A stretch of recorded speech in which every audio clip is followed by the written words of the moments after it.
Hello, everybody. This is Dan King from BibleDo.net, and I am here with the uh, awesome, wonderful Jen Hatmaker.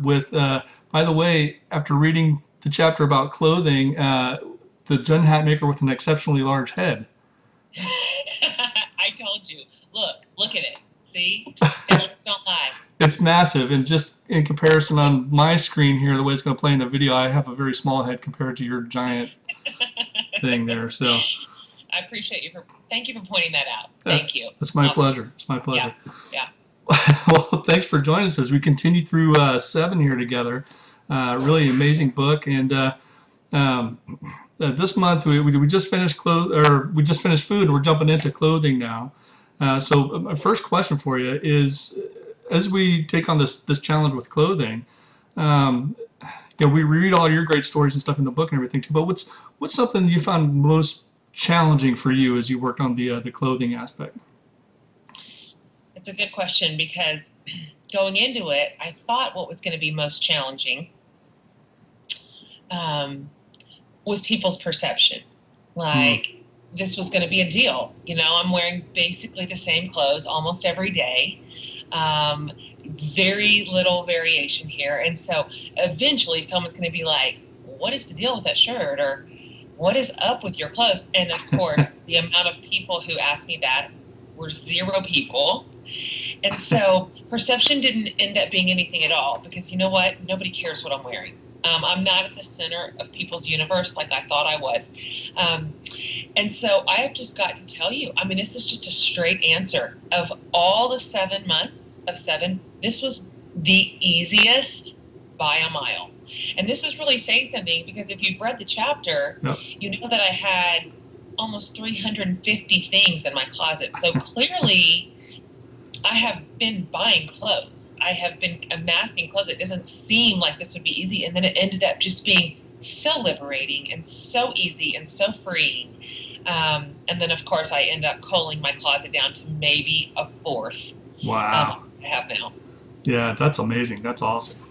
Awesome. And as we go into this clothing month too, what's some of the biggest benefits that you found as you work through clothing month? For me, probably the biggest advantage to clothes month was such a limited wardrobe, obviously. And, once you make your mind up to do it, you just do it. So There's not a lot of decision making. The only decisions to be made are at the very beginning, when you decide this is what I'm going to wear. After that, it was just done. And so I just settled into it. And so for the next 4 weeks, essentially wearing the same things, something spiritual happened, which is kind of the point of a fast. It just makes room for the movement of the Holy Spirit. And so something spiritual really happened in me to begin looking at, just in this particular month, my clothes in a different way. I really looked at it differently, and I don't know how else to say it, except I felt like it helped me kind of break up with them. And it's not even that I don't ever want to look cute, or I don't ever want to, have something nice on, or it's not even that. It's just something changed in me. The way that I thought about what I was wearing and what I was willing to spend on it, and how frivolous and I was willing to be here. And so, I can tell you, for me, that month was February, basically, of 2010. So I'm 2 years away. I'm 2 years ahead of when that happened for me. I've barely bought anything.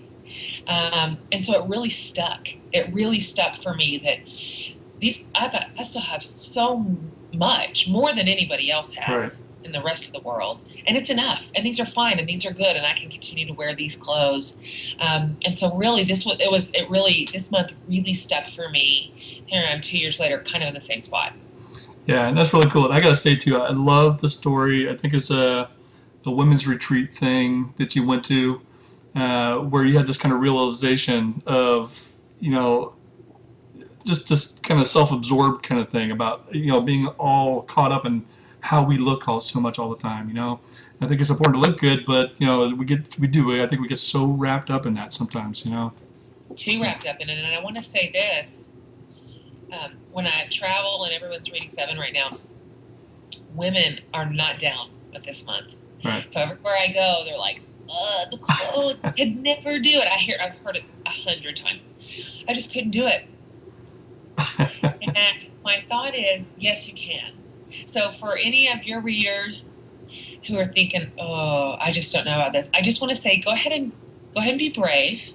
Right. Go ahead and just put your yes on the table here and give it a try. I think you might be surprised. I really do. I think this month might be surprising for a lot of people. Yeah, cool. Now, give me any tips you think you might have going into clothing month. Okay. So this month is a little bit different than last month in that once you've made your decision, you're there. I mean, it's not a lot of change. It's not a lot of flux. It's not a lot of, ooh, I've got to food required so much diligence. You had to, if you were going somewhere, you needed to bring your own food, or you needed to have it in your refrigerator. You needed to have it prepared. Clothes is very different. And so, first of all, and this is just common sense, please forgive me if this sounds condescending, and by that I mean talking down to you. Just choose your clothes well. For me, I had to really think through, what is it that I do in a month? What am I going to need to wear? Because if I could go back, I would change a couple of items. And so I would think, really, really look at your calendar. Where do you have to be? So if you're splitting like a home life and a work life, believe me, I know this is difficult. That really throws a wrench in the machine. And so, choose those really well. Please feel free to use my shoe clause. If you remember, for me, I counted shoes as one. Right. I had 2 pairs because I, too, had a work-life, home-life conundrum. Right. And so I would tell you that.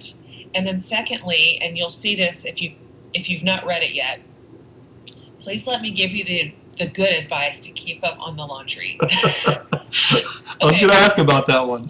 All the time. I am not doing wet jeans. I was constantly wearing damp clothes, pulling them out of the dryer because I didn't have time to wash them all. And so anyway, I'm sure you're more responsible than me and probably way more grown up than I am. And so whatever, man. So I'm excited to see what everybody says about this month. I'm anxious to hear what they have to say because for some people, they're just bent toward this. This is going to be a layup. Yeah. No problem. Yeah. And for others, this is going to be a real sacrifice. It really is for the ones who are really into fashion or their life just requires a lot of diversity in their wardrobe. So I'm watching on tiptoes, and I'm really anxious to hear what happens for you. And so just as always, as the whole spirit of the project of the 7 Project, just be sure as you're going through this month, because for me it was kind of easy to start coasting, right? Because it was just done. This is what I'm wearing. The end. Yep.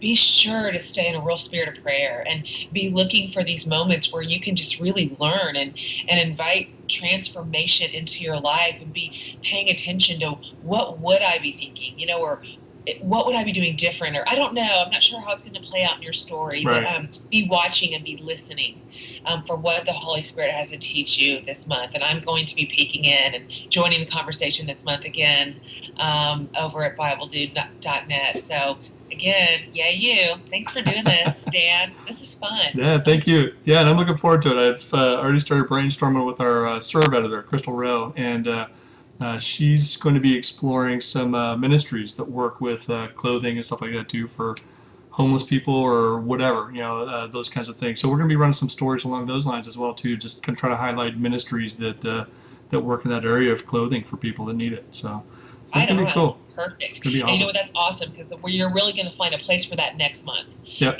Which is when we tackle possessions. Yeah. And of course, in our story, we gave away 7 things that we own a day. Mm-hmm. So it's good. Start finding the people in your community who could use your stuff, including your clothes. Anyway, I don't want to steal the thunder from next month. We'll talk about that in 4 weeks. But cool. You, your readers, have my prayers, and I'm so with you this month, and so I'm supporting you, and I'm excited for you, and I'm watching to see what God does. Awesome. Thank you very much, Jen Hatmaker with the Enormous Head. Get out of here.